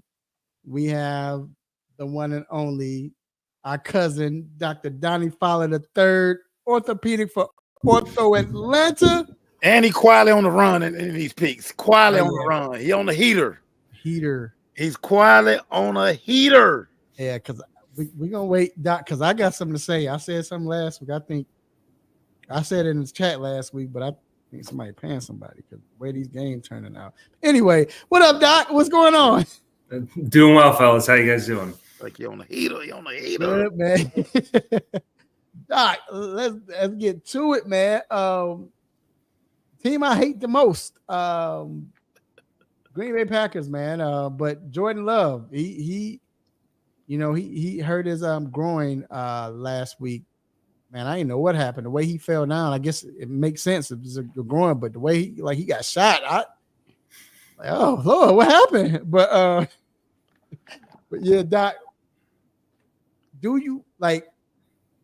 He says he's optimistic of coming back, but realistically, what do you say? And is this an injury?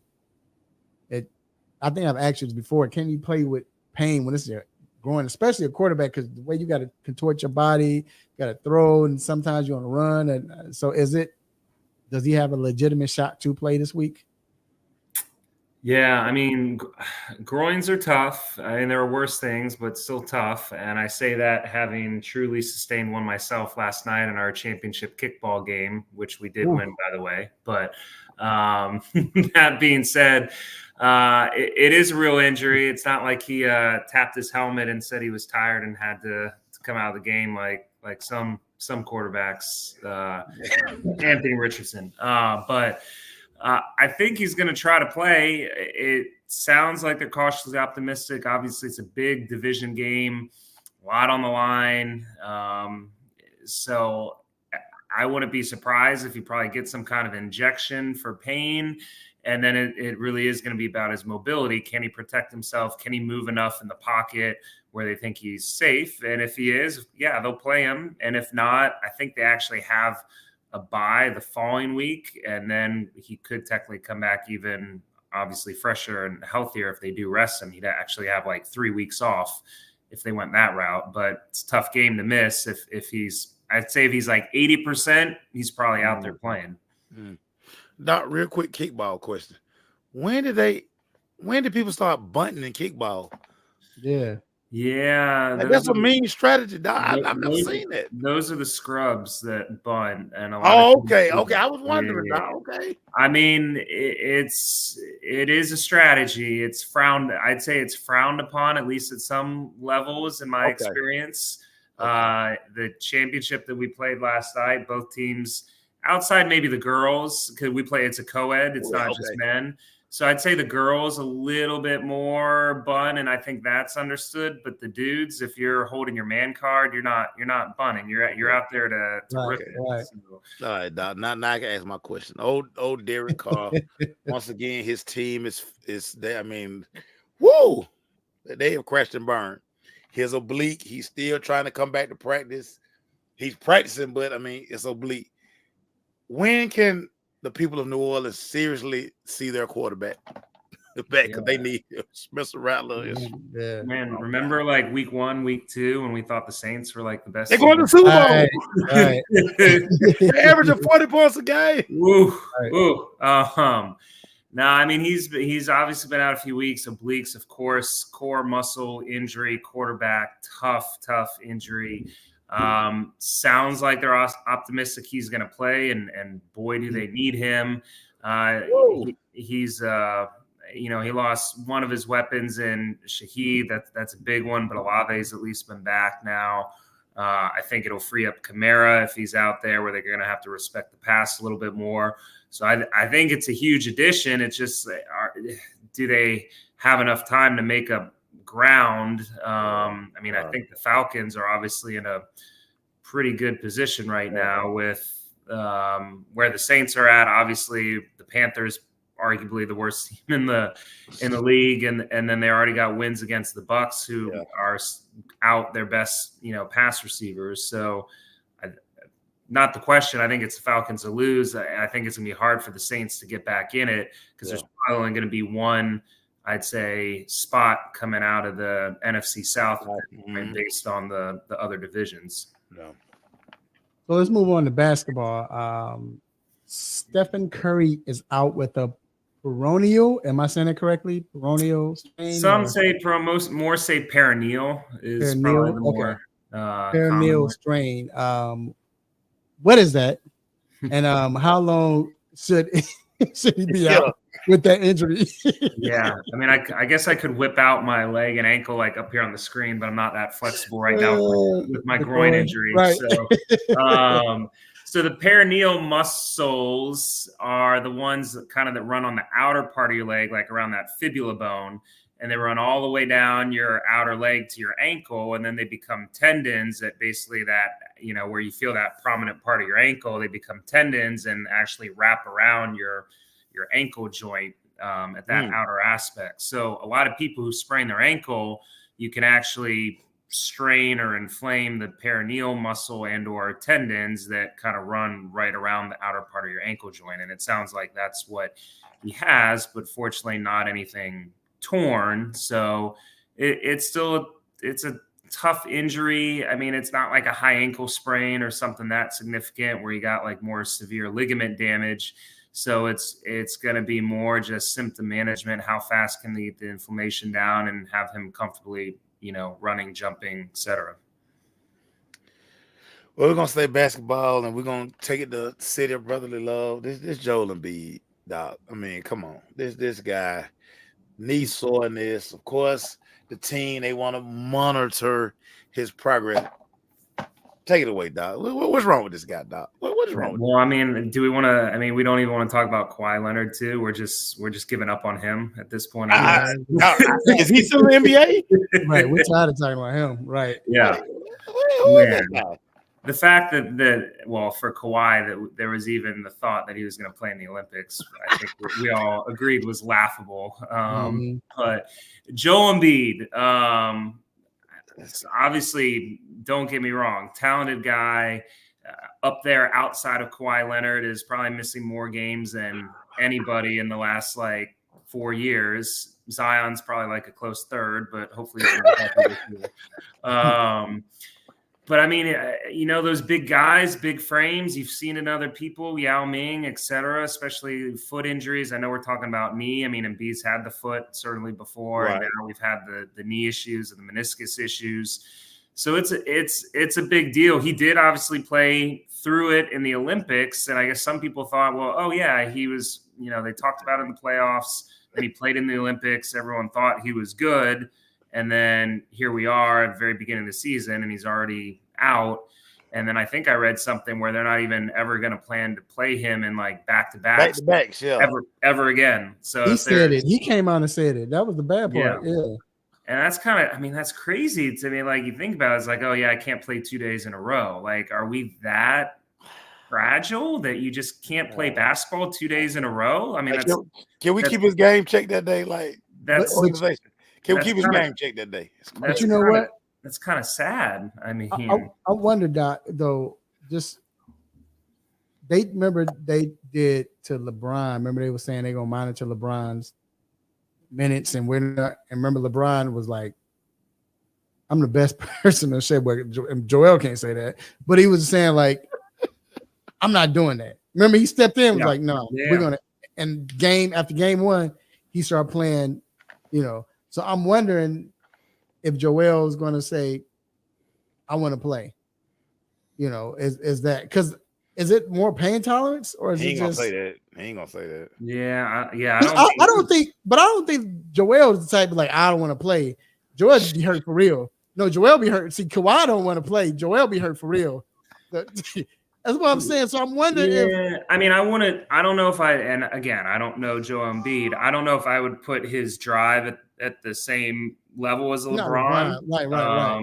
I probably wouldn't, put him as low as Kawhi. Right. So maybe somewhere in the middle. I mean, obviously nowhere near a Jordan or Kobe or any of those guys who they were going to be out there every night no matter what. So it's kind of the state of the game and where we're at. And like I said, when you have a bigger frame, you are more injury prone, you're putting more load and force through it. So again, we're not talking about a point guard or a small forward. It's a little different as a big man, but still it's kind of a trade-off. Do you really think you're going to be effective missing, at least 30% of the season? And is that worth then being rested, I guess, and ready for the playoffs and not carrying as much wear and tear? I guess that's the experiment that we're about to see, it seems like, with the Sixers and Joel Embiid. Well, all right, Doc, we definitely appreciate it. And he won't be eligible for any postseason awards. I would bet money on that. So he don't want one nowhere. He's not making 60 games or whatever, the 62, or I forget how many you got to make, but he won his. Okay, Doc. So this is what we're gonna do is we're gonna go to. You're gonna stay with us to our picks. Now, I believe with Detroit and Green Bay, we all picked Detroit. So for time constraints, as they say on when it's late, late at night, and they showing a replay Basketball game. Due to time constraints, we're gonna Right. move forward in the What we're gonna do is so with this Denver Baltimore, we believe. So me and Doc believe Denver, correct? Is going to win this game. I mean, we believe Baltimore's going to win this game. I'm gonna let you say why Baltimore's going to win, and we'll let Mace say why Denver's going to win. I ain't take Denver. Yes, Yeah, you did. I did. take Denver. See? Oh, I know why I took Denver. I know why I took Denver. I know why I took Denver. I guess Okay. we're about to hear. But Right. I mean, don't get me wrong. I mean, Bo Nix has been looking nice and a solid pickup for that franchise, and I've watched him and like what I've seen the last few weeks. Baltimore kind of laid an egg, certainly against Cleveland. Wasn't expecting to see that. I still think Lamar and Derrick Henry are the best like 1-2 duo, at least on the offense side of the ball. Their defense needs to get their act together, but I still think they got more than Denver, and I think they're gonna bounce back from that Browns game and come back kind of pissed off. And so I feel pretty comfortable actually picking Baltimore, but I'm excited to hear what Mace has to tell me about the Broncos. And you kind of helped me out, Doc. You kind of led me to it. This Baltimore defense is terrible. Terrible. Yes. Like unbelievably terrible. Like it's almost painful because we know Baltimore to hang their hat on defense. They can't cover my daughter. They can't cover my 15-year-old. I think Sean Payton, now that Sean Payton is in his bag, he has his guy at quarterback. Sean Payton is going to dial up a masterpiece. He's going to carve up this defense, and that's why I took Denver, because that Baltimore, that Baltimore defense give me a headache. Horrible. They lead in the league with most TDs to a wide receiver. So, my God, guys are just getting fantasy numbers to the roof. Yeah. Shout out to Jameis Winston too. Shout out to Jameis. Yeah. For real. This is crazy with Baltimore. All right. Next game we got the Rams in Seattle. So I'm gonna let Mace, because both of you all pick the Rams. I pick Seattle. So I'm gonna let you go, Mace. Why you got the Rams? They got all. They look good, dog. They look good. They got all the clip. Everything in the chamber now. They knew Cooper Kupp was coming back, and they opened the window for Puka, but Puka just decided he's gonna play. When this team has all their weapons, Matthew Stafford looks like a totally different quarterback, and we got to give this Rams defense credit. I'm not saying that because my little cousin is starting cornerback who put handcuffs on Justin Jefferson last week. I'm not saying that. And he was defensive player of the week 2 weeks ago. But I'm not saying that. This Rams team, Sean McVay, is putting together a nice masterpiece with this team and how he's dialing up this offense. Now that he got all his guys back, the Rams going to be tough. Only reason why I got Seattle winning, I believe Metcalf is back, so he wasn't on the injury report. Seattle go through this. We're gonna lose one we should win or whatever, and then we're gonna win, or we'll lose the one that we supposed to lose to, which they lost to Buffalo. I thought that but DK was out and everything, so I get that. But man, that dude Kenneth Walker Jr. Oh, he's nice. Now, if they just continue to run the ball, because you got to go against that man, even though he's young, but that's a grown young man right there. And the guy from Florida State, number 8, Jared Verse. Verse is that dude is nice. He's nice. He's legit. About to be the next defensive star. But they got to run the ball. If they can control the ball, run the ball, make Stafford make some throws to where he'll give you a pick or two, and that can keep you in. And Geno can't throw a pick. Geno got to play, but they're playing in Seattle. And I just think just with that, it's a divisional game. I think Seattle will come back and win, and they can beat the Rams, man. They'll come back and win a game that you don't think they're going to win. Like nobody expects them to beat the Falcons the way they beat the Falcons. So in Atlanta, I mean, but like I said, I just got this game for them now that they're going to do this against the Rams. And then last but not least, Chicago, Arizona. Doc, can I take the reins on this with Chicago, Arizona? Yeah. Go ahead. Well, I'll go first, and you say why? Because you got Arizona, right, Mace? Yeah, I took Arizona. Okay, because you took Chicago too, Coach. Doc, right? So I did, yeah. The reason why I'm picking Chicago because we better win. Tyreek Stevenson better have 3 picks in this game. That's the only reason why I'm picking them to win. This is y'all better win, or y'all gonna. Yeah, so that's my only reason. Go ahead. Why you got Arizona win? It's because they better win. That's my only reason, man. So for me, I think Arizona has finally. It took them 8 weeks, but they finally realized how to use Marvin Harrison Jr. I think they finally realized he's not a run hitches and slants and curls. No. Get him on them over routes. Get him running away from people. He embarrassed Jalen Ramsey on he did. Sunday. Did work. Kyler Murray, when things are going well for this team, he's the catalyst for it. And I think, that loss last week and the emotion that Caleb Williams has to learn to be even keeled. He can't get so jacked up, and then he has to understand as the quarterback, the tone of the team comes through me.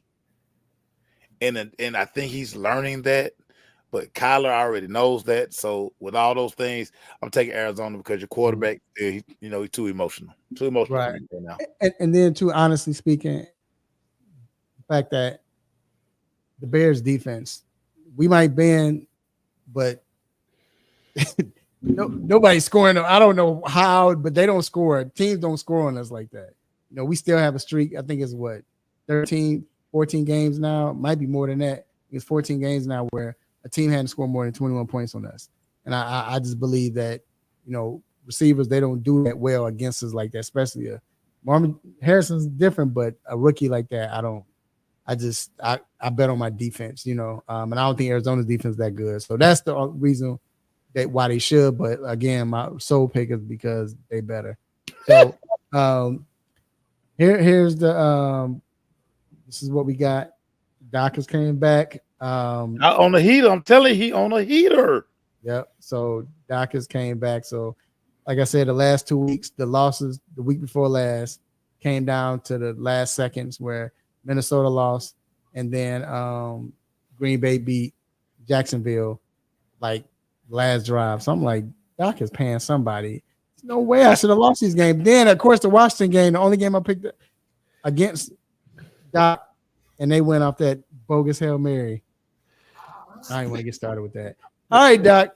Look, Mace.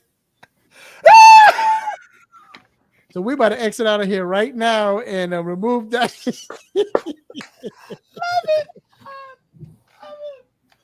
Doc, I have to continue to say this, Doc. And all my Redskin, Commander fans, I'm always like, I hate that Daniel Snyder. Hey, he was forced to sell this team. Oh yeah, as long as he was the owner. I mean, come on. Yeah. You guys are playing real football. You guys have a real front office. You guys have to be happy because just kudos to you guys for just surviving. You guys should get compensation for surviving Daniel Snyder. That would Doc, answer that for me. How was it knowing that Daniel Snyder was your owner? Because I'm going through that with Jerry Jones right now. No, I was going to say, Jerry Jones is probably the closest thing to Daniel Snyder now that he's gone. So, it was 25 whatever years of misery, basically. So, I was at least old enough to enjoy the kind of as a kid, the late 80s, early 90s, when we won three Super Bowls. But it's just been misery ever since. So, I honestly think most Washington fans really don't know how to act right now. And granted, it's still early in the season. And honestly, while we should have won the Bears game as it ended, we shouldn't have won the game. And then we got lucky somewhat. Stevenson helped us out. But they got a long ways to go. But just, yeah, like you said, having a new owner, having a new GM, having a new coach, having a new quarterback, the whole culture is changed, and it actually gives us hope for the first time in truly 25 plus years. So it's crazy. I'm having I understand now, because until Jerry, kicked the bucket, we're not wishing that on him, but because he's not firing himself. No, he's not going to get caught up in no scandal, because the NFL really loves this guy. Yeah, respect. But I say this all the time, Doc. I was in Arizona in '95 when we won our last Super Bowl, and I vividly remember thinking that it's going to always be like this. Like, I witnessed 3 and 5 years. I said it's going to always be like this. Hadn't been that way since '95. I'm sad. All right, Doc, man, we gotta let you go, but that hurts. But it's cool. I'm not even mad at that, Doc. I love that. I'm not. You got the black one too, Doc? You got the black jersey too? Just the burgundy right now, but I'll have to get the black one. Yeah, you got to get that black one, Doc. Yeah, I'm not even mad at the Commanders. I'm mad at my team, right? I'm mad at Stevenson. That's who I'm mad at. Yeah, so I'm not even hating on y'all. I'm assuming you guys probably talked about that earlier, but I don't know if I've ever seen anything like that, to be honest. Never, Doc.